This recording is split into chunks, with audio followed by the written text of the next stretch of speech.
on the subscribe button to subscribe. If you're old here, thanks so much for coming back again. I'm going to create a new document, so I'll go to File and New, and then I'm going to create a document of 1920 by 1080. Of course, you can choose any size if you are using a different size. Now I'm going to fill this document with a new solid color, and then preferably I'm going to choose this one, any color that you want, of course. So I'm going to choose this one.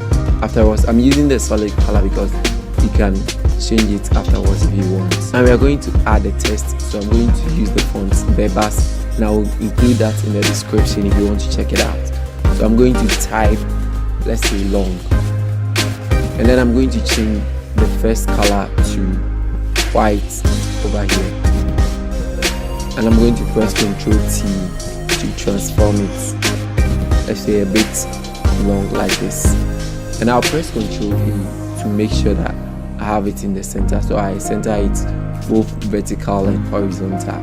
I'll press Ctrl D when I'm done. I'm going to make a duplicate of this long text that I made, so I'm pressing Ctrl J, and then it makes the copy.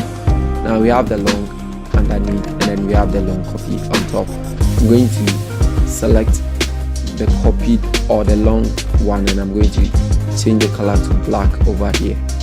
Now what we're going to do is that we're going to press Ctrl T, we're going to transform it, and then we're going to change the angle to 45. Note this, that the angle that you choose, you'll be rotating it again, so the angle that you choose, you make sure that when you are rotating it, you just choose the same angle.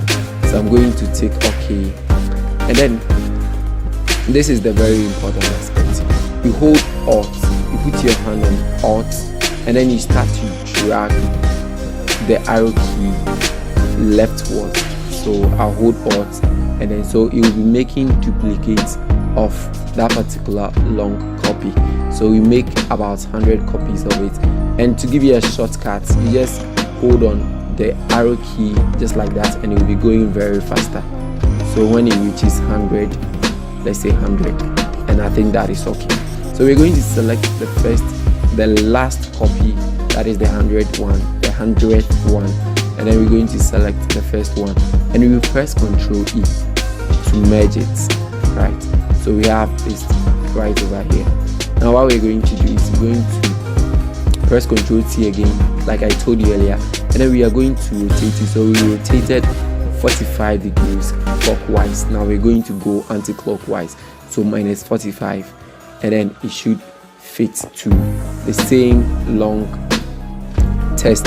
So now what you have to do is you have to take your time to place it just right beneath the long like that, and then we make some couple of duplicates like this. So you take your time to position it, very simple, and then you select the two and make a duplicate again, and then you can bring it over here.